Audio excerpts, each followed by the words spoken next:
સુરતના માંગરોળનું પાલોદ કે જ્યાં કિમ 4 રસ્તા પાસે માંડવી રાજ્ય ધોરીમાર્ગ ઉપર મસ્ત મોટા ખાડા પડ્યા, જેના કારણે વાહન ચાલકોને હાલાકી ભોગવવાનો વારો આવ્યો। અતિ વ્યસ્ત રોડની આસપાસના વિસ્તારોમાં 2 થી 3 હજાર ઔદ્યોગિક એકમો આવેલા છે, ત્યારે આ રોડ પરથી મોટા વાહનો પણ પસાર થતા રહે છે।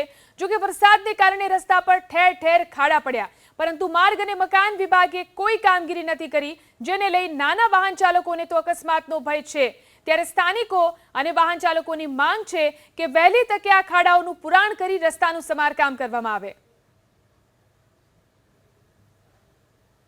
વરસાદ પડતાની સાથે જ સુરત જિલ્લાની અંદર છે તે ખાડારાત શરૂ થઈ જાય છે।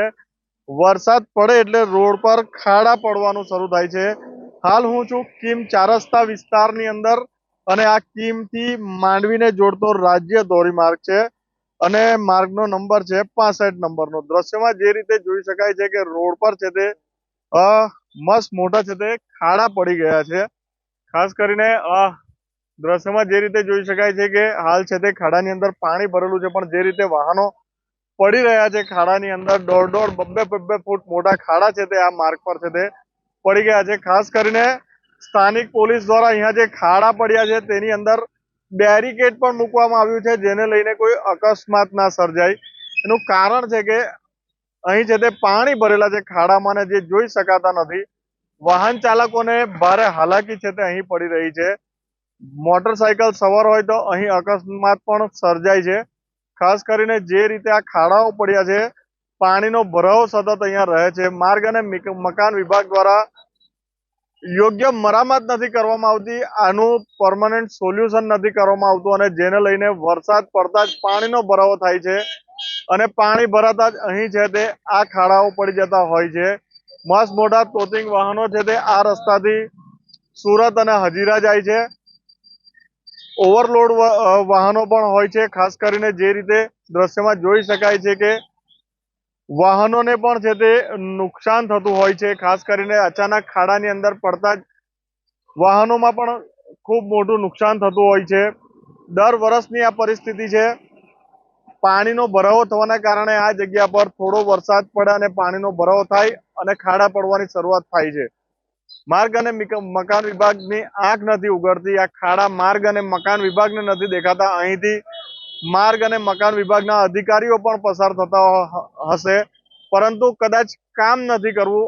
આપણી સાથે એક સ્થાનિક છે, એમની સાથે સીધો ચર્ચા કરવાનો પ્રયાસ કરીશું। જી જણાવો આપનું નામ। શહેજાદ બાદશાહ। ખાડા કેટલા સમયથી પડ્યા છે અને કેટલી તકલીફ તકલીફ બહુ પડે છે, કેટલા સમયથી આવું ને આવું જ ચાલે છે, થાય છે। મેં જ જાતે પડેલો હતો હમણાં 2 દિવસ પહેલા। કામ માર્ગ અને મકાન વિભાગ દ્વારા જે કામ કરવાનું હોય છે તે કામ નથી કરવામાં આવતું। કોઈ કામ કરવામાં નથી આવતું। બિલકુલ, તો જે રીતે સ્થાનિકો છે આ રોડ પરથી રોજ બરોજ પસાર થતા જે લોકો છે તે કહી રહ્યા છે, ખાસ કરીને માર્ગ મકાન વિભાગ દ્વારા અહીં છે તે હાલ લાલી પાવડર લિપસ્ટિક લગાવવામાં આવી હોય તેવા દ્રશ્યો પણ હું આપને બતાવીશ કે ચાલુ વરસાદ દરમિયાન હાલ છે તે અહીં આ પુરાણ કરવામાં આવ્યું હતું, પરંતુ દ્રશ્યમાં જે રીતે જોઈ શકાય છે કે માત્ર કપચી અને રેતી નાખીને આ ખાડા પૂરવાનો પ્રયાસ છે તે માર્ગ અને મકાન વિભાગ દ્વારા અહીં છે તે કરવામાં આવ્યો હતો, પરંતુ વરસાદ ફરીથી પડશે। ધોધમાર વરસાદની આગાહી છે અને આ માટી રેતી કપચી તમામ છે તે ધોવાઈ જશે અને ફરીથી એને એ જ પરિસ્થિતિ થશે। વાહન ચાલક છે આપણી સાથે સીધો ચર્ચા કરવાનો પ્રયાસ કરી। મોહનભાઈ 15-10 દિવસથી એમનેમ છે, બુરતા જ નથી। આ રોડ ની બહુ ખાડા પડી ગયા છે। રોજ આવીએ છે। હા, દિવસથી ખાડો છે, 15-20 દિવસ થઈ ગયા। બિલકુલ, તો 15-20 દિવસ એટલે કે વરસાદની શરૂઆત થઈ ત્યારથી જ આ પરિસ્થિતિ છે। જે માર્ગ અને મકાન વિભાગ દ્વારા કામ નથી કરવામાં આવતું, રાજ્ય ધોરીમાર્ગ છે, છતાં પણ પરિસ્થિતિ આની આ જ છે અને લોકો